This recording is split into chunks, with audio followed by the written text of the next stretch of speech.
అందరూ బాగుండాలని కోరుకుంటున్నాము. ప్రతిరోజు కూడా ప్రతి ఒక్కళ్ళు బాగుండాలి, సంతోషంతో ఉండాలి, ఆనందంతో ఉండాలి, సమృద్ధితో ఉండాలి, ఆరోగ్యంగా ఉండాలి, మనశ్శాంతితో ఉండాలి, ప్రశాంతమైన జీవితాన్ని జీవించాలని, ఎటువంటి మానసిక ఒత్తిళ్ళు, టెన్షన్, ఇబ్బంది లేకుండా హాయిగా జీవించాలని కోరుకుంటున్నాం, ప్రార్థిస్తున్నాం. యేసయ్య మనకే మహిమ కలుగును కాక.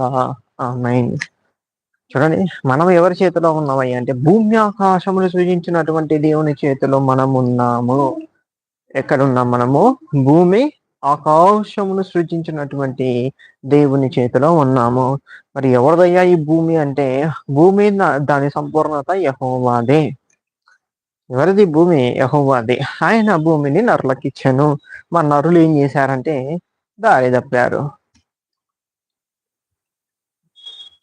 మరి ఇచ్చినోడేమో దేవుడయ్యా. ఇచ్చినోడు తీసుకునే పరిస్థితి లేదు. కాబట్టి నరులు ఆ చెప్పుడు మాటలకి విని పడిపోయి ఆ అధికారాన్ని పోగొట్టుకున్నప్పుడు తిరిగి మానవుల కోసము దాసుని స్వరూపం ధరించుకొని యేసుక్రీస్తు ప్రభువు శరీర రక్త మాంసములలో పాలువాడై భూమి మీదకి వచ్చి పోగొట్టుకున్న అధికారాన్ని యేసుక్రీస్తు ప్రభు శిలువ మరణం ద్వారా తిరిగి తీసుకొచ్చి మానవుని చేతిలో పెట్టాడు. పెట్టి నా నామమున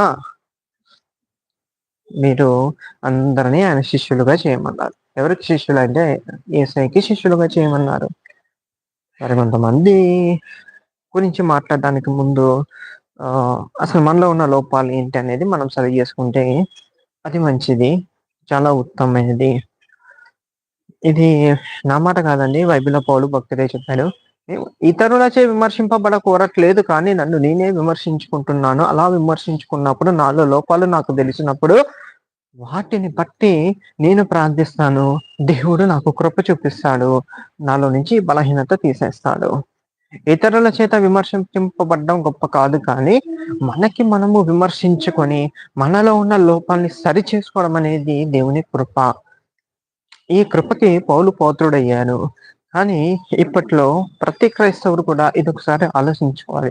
బైబిల్ అంతటిలో కూడా ఆశీర్వాదాలు కావాలి, వాగ్దానాలు కావాలని ఎత్తుకుంటూ వెళ్తున్నారు. దేవునికి స్తోత్రం, అది మంచిదే. కాకపోతే ఏంటంటే మనం బాగుపడాలి.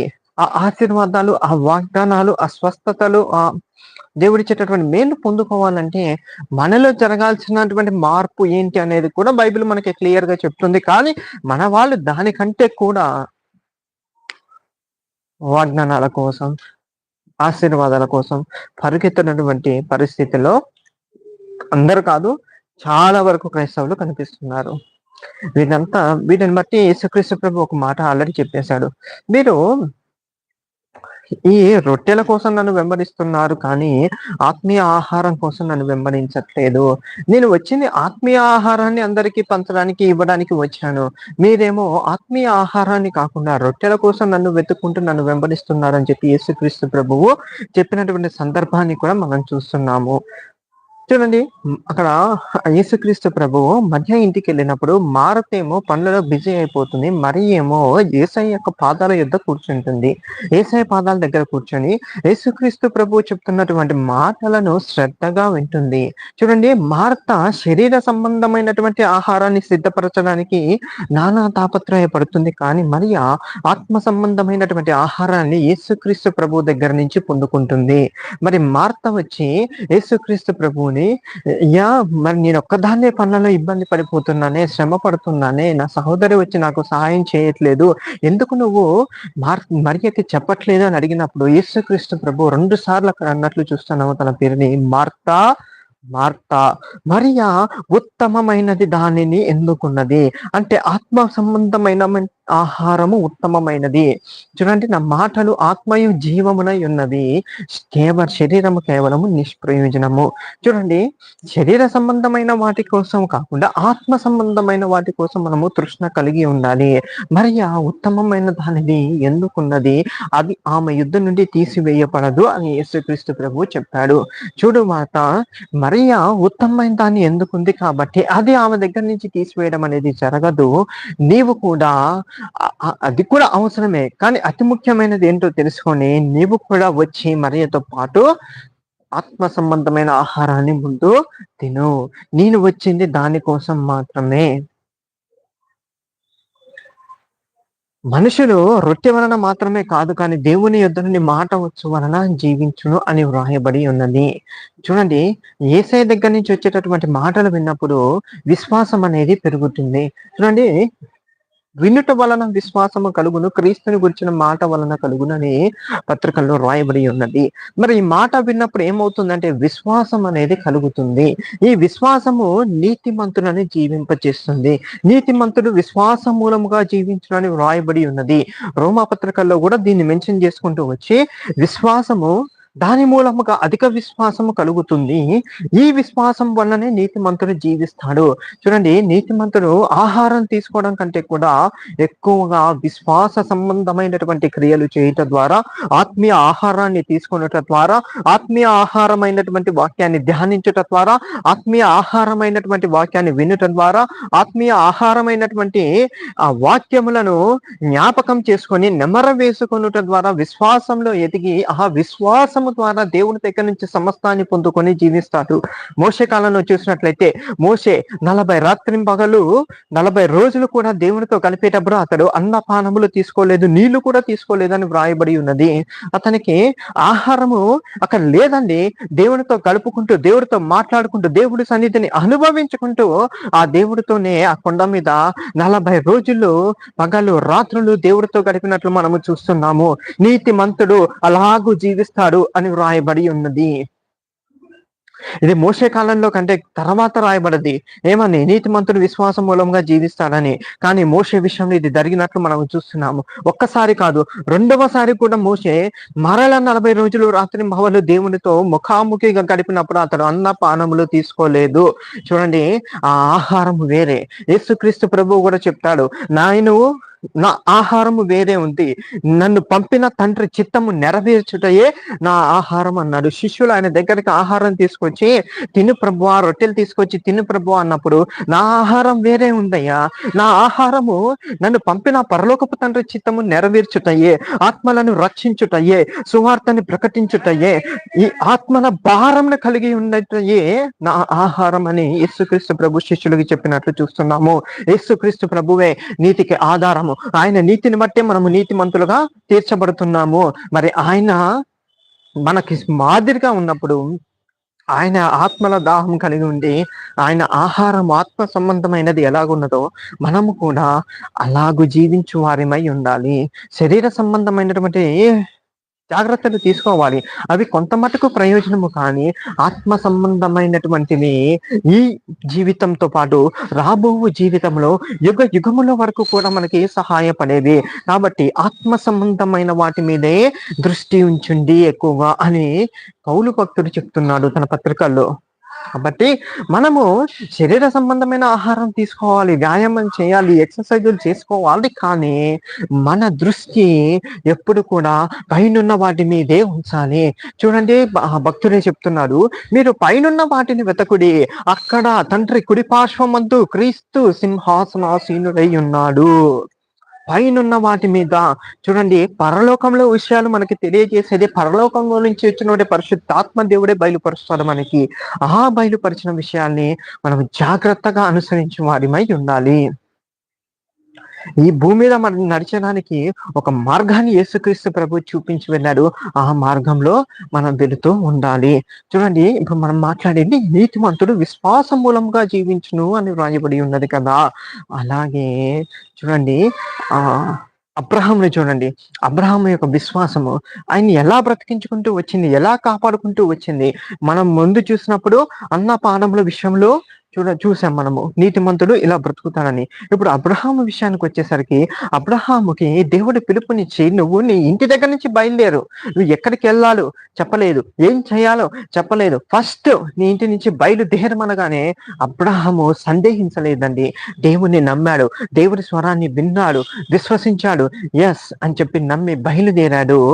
ఆయన వెళ్ళిన చోటల్లా ఆయనకి క్షేమంని దేవుడిచ్చాడు. శత్రువుల చేతిలో పడకుండా తప్పించాడు. శత్రువులు ఒకవేళ అతని భార్యని పట్టుకున్నప్పుడు కూడా దేవుడు కళ్ళలో గద్దించి రాజులను సైతము దేవుడు గద్దించినట్లు మనము చూస్తున్నాం అక్కడ.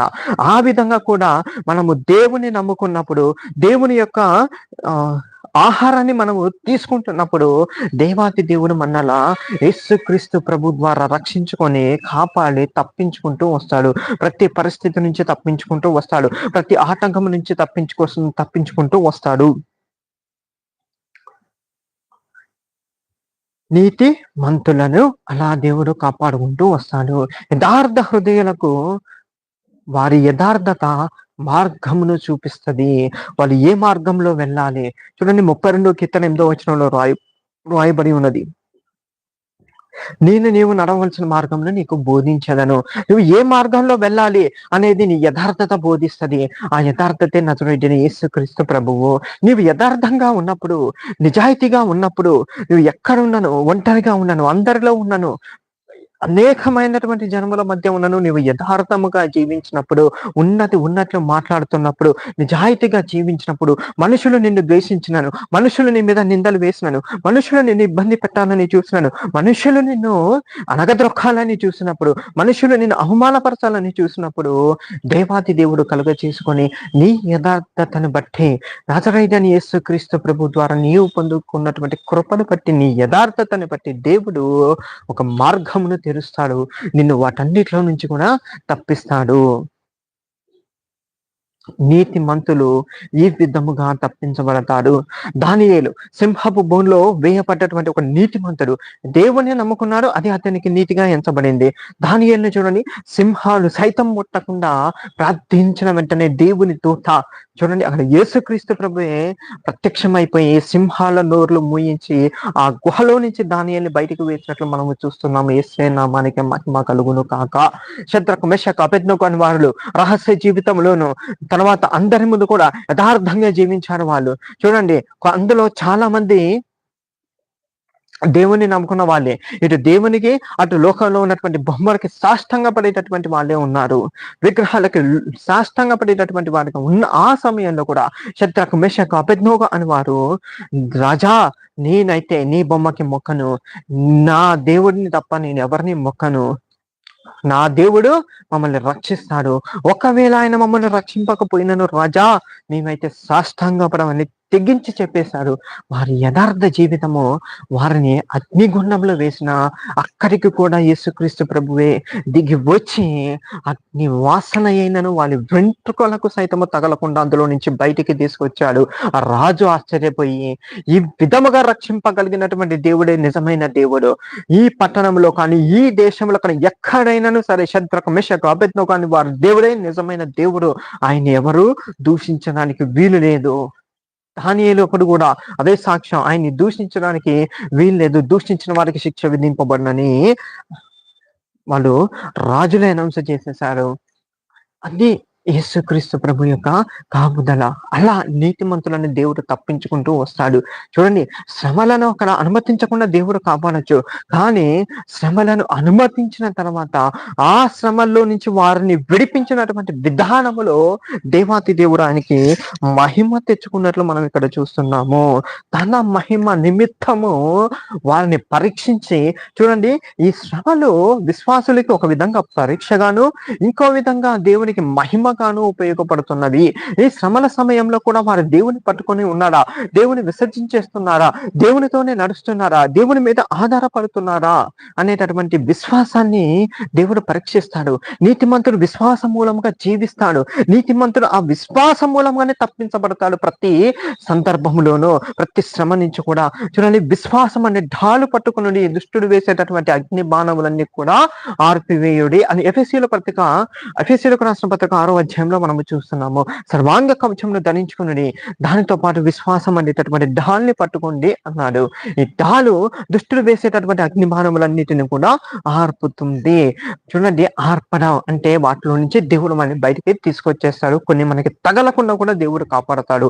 మన విశ్వాసం అనేది మన చుట్టూయే కాదు, మన కుటుంబం చుట్టూ కూడా ఒక ప్రొటెక్షన్ లేయర్ లాగా ఫామ్ అయిపోతుంది. ఒక రక్షణ కవచంలాగా మారిపోతుంది. ఇది ఈ కవచాన్ని దాటి దుష్టుడు వేసేటటువంటి అగ్ని బాణములు, నిరాశ అనేటటువంటి అగ్ని బాణము తగలకుండా కాపాడేది విశ్వాసము. నిస్పృహ అనేటటువంటి అగ్ని బాణము తగలకుండా కాపాడేది ఈ విశ్వాసం అనే ఢాలు. మరి దుష్టుడు వేసేటటువంటి కృంగుదల అనేటటువంటి అగ్ని బాణము తగలకుండా కాపాడేది విశ్వాసం అనేటటువంటి ఢాలే. దుష్టుడు వేసేటటువంటి అనారోగ్య సమస్యలు కృంగుదల అనేటటువంటి అగ్ని బాణము దీన్ని కూడా తగలకుండా కాపాడవాడు దేవుడే. శ్రమ, ఇబ్బంది, వేదన, నిస్సత్వ, నిస్సహాయత, మనుషుల వల్ల వచ్చేటటువంటి ఇబ్బందులు, సొంత ఇబ్బందులు, ఇవన్నీ కూడా దుష్టుడు వేసేటటువంటి అగ్నిబాణాలు. వీటన్నిటిలో నుంచి కూడా మనని విడిపించి తప్పించి మనల్ని బయటపడేసి ఏసైని మహిమపరిచేటటువంటి గొప్ప సాధనము, గొప్ప ఢాలు, గొప్ప ఆయుధమే విశ్వాసము. అందుకే విశ్వాసము లేకుండా దేవునికి ఇష్టడై ఉండట అసాధ్యము అని రాయబడి ఉన్నది. అదేవిధంగా విశ్వసించువాడు కలవరపడడు అని రాయబడి ఉన్నది.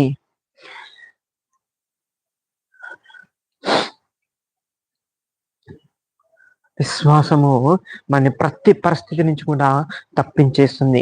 విశ్వాసము మన ప్రతి పరిస్థితులు కూడా మనకి ఓర్పును నేర్పిస్తుంది, నెమ్మదిని నేర్పిస్తుంది, దీర్ఘశాంతమును నేర్పిస్తుంది. ఒక విశ్వాసాన్ని కలిగి ఉంటే మనము ఇతరుల పట్ల అసూయను పెంచుకోము, ద్వేషముని పెంచుకోము, కక్షలను పెంచుకోము, క్రోధమును పెంచుకోము. ఇతరుల పట్ల ఒక స్వార్థమైనటువంటి ఆలోచనలను పెంచుకోము. విశ్వాసము దేవుని మీద ఉన్నప్పుడు పోయినాయన్ని నా దేవుడు నాకు తిరిగిస్తాడు. ఈ రోజు నేను నష్టపోయినవన్నీ కూడా నా దేవుడు నాకు తిరిగిస్తాడు. మన సహోదరుని కోల్పోయిన దేవుడు మళ్ళీ తిరిగిస్తాడు. పలానా మంచి జీవితాన్ని కోల్పోయిన దేవుడు మళ్ళీ తిరిగిస్తాడు. ఇంతలో అవమానాల పాలైన దేవుడు రెట్టింపు ఘనతనిస్తాడు. నేను పోగొట్టుకున్న దానికి రెట్టింపున దేవుడు నాకు తిరిగి ఇచ్చేస్తాడు. ఆయన అన్యాయస్తుడు కాదు, ఆయన నమ్మకమైన వాడు కాబట్టి, నేను నమ్మదగిన వాడిని కాకపోయినా ఆయన నమ్మదగిన వాడు కాబట్టి ఆయన నన్ను మోసం చేయడు, అన్యాయం చేయడు. నా పక్షాన నిలబడతాడు, నా పక్షాన యుద్ధం చేస్తాడు, నా పక్షాన పోరాడతాడు. నా దేవుడు నాకు న్యాయం జరిగిస్తాడు అనేటటువంటి విశ్వాసము దేవుని మీద నీవు ఎప్పుడైతే కలిగి ఉంటావో యేసయ్య మనకి మహిమ కలుగును గాక. ఇతరులని నీవు ప్రేమించే వారిగా ఉంటావు, హింసించిన వారిని ప్రేమించి ప్రార్థించే వారిగా ఉంటావు, శత్రువులకు సైతం సహాయం చేసేటటువంటి వారిగా ఉంటాము, శత్రువుల్ని సైతం కూడా క్షమించి ప్రేమించి వారి అక్కర్లు తీర్చేటటువంటి వారిగా ఉంటావు. చూడండి, వాళ్ళు కనపడ్డప్పుడు ఆకలి అయితే అన్నం పెట్టండి, దాహం అయితే నీళ్లు పోయండి, అప్పుడు నిప్పులు కుప్పగా వారి నెత్తి మీద పోయిందువు అని వ్రాయబడి ఉన్నది. ఇది ఎప్పుడు చేయగలుగుతామంటే దేవుని మీద ముందు విశ్వాసం ఉండాలి. దేవుని మీద విశ్వాసం ఉన్న వ్యక్తి అవతలోడు ఎలాంటి ఘోరమైనటువంటి దుష్ట కార్యాన్ని మన పక్షాన చేసిన మనము క్షమించి ప్రేమించగలుగుతాము తప్ప అతన్ని శపించడం కానీ, దూషించడం కానీ, హింసించడం కానీ, ఇలాంటి పాప పనులు అనేవి మనము చెయ్యము, ఇతరులని బాధించము. ఎప్పుడైతే దేవుని మీద విశ్వాసం ఉండి దేవుని మీద ఆధారపడతామో ఇతరుల పక్షమున మనకి ప్రేమ కలుగుతుంది, వాళ్ళ మీద మనకి జాలి కలుగుతుంది. అయ్యో వీళ్ళు దేవుడి దగ్గర నుంచి దూరం అయిపోతున్నారు, దేవుడి కృప నుంచి దూరం అవుతున్నారే అనేటటువంటి జాలి మనకి కలుగుతుంది వారి మీద తప్ప కోపం అనేది రాదు. ఇది విశ్వాసి. విశ్వాసి ఇలాగే జీవిస్తాడు. అలా జీవించినప్పుడు శారీరకంగా కూడా సంతోషంగా ఉంటారు, హాయిగా ఉంటారు, మానసికంగా కూడా శాంతి సంతోషాలతో సమాధానంతో ఉంటారు, మంచి ఆరోగ్యంతో ఉంటారు. వీళ్ళు విశ్వాసంలో ఉన్నప్పుడు కదిలింపబడరు, ముందు షేక్ అయిపోరు, వణికిపోరు. దేవుడు చూసుకుంటాను ఏదున్నా అనేటటువంటి ఒంటి ధైర్యంతో ఉంటారు. కాబట్టి వీళ్ళలో ఇంబ్యాలెన్స్ అనేది కూడా రాదు. ఆశా నిగ్రహం అనేది పనిచేస్తుంది.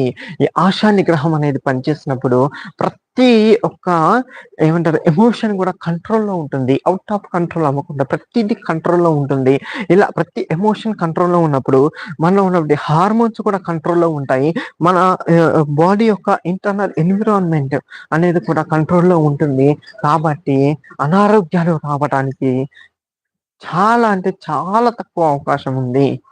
ఆరోగ్యంగా ఉంటాం, మనశ్శాంతితో ఉంటాం, సంతోషంతో ఉంటాం, బలంతో ఉంటాం, దేవుడు చూసుకుంటాడని అనేటువంటి ధైర్యంతో ఉంటాం, దేవుడు మన పక్షంలో న్యాయం చేస్తాడనేటటువంటి అసంతృప్తికరమైనటువంటి జీవితాన్ని కలిగి ఉంటాము. వీటన్నిటికీ మూలము యేసుక్రీస్తు ప్రభు యందలి విశ్వాసము మాత్రమే. యేసయ్య నామానికి మహిమ కలుగును గాక. దేవా మీతో పడిన వాక్యాన్ని జ్ఞాపకం చేసుకుని ప్రభా దీన్ని నూరంతలు ఫలింప చేయమని, నీ నామ మహిమార్థమై వాడుకోమని నీవిచ్చిన మాటలని వారికి తెలియజేస్తుండగా ప్రభా ఈ మాటలను వారు వినిచుండగా వారిలో అంతరంగమైనటువంటి మార్పు జరిగించి విశ్వాసాన్ని గ్రహించి ఆ విశ్వాసం ద్వారా ప్రేమ, సంతోషం, సమాధానం, దీర్ఘశాంతం, దయతో మంచితనం, విశ్వాసం, సాత్వికం, ఆశా నిగ్రహం, ఆత్మఫలాలు ఫలింప చేయమని. అవును ప్రభా, క్రీస్తునందు విశ్వాసం ఉంచిన వాడు మాత్రమే క్రీస్తుతో సమయం కలపగలడు, క్రీస్తుకి ప్రార్థించగలడు, యేసునామములో పరలోక తండ్రికి కలుగుతాడు. కాబట్టి అతి గొప్ప విశ్వాసమును మాకు దయచేయమని నజరేయుడైన యేసునామమున అడిగి పెట్టుకొని ప్రార్థిస్తున్నాము తండ్రి. ఆమేన్.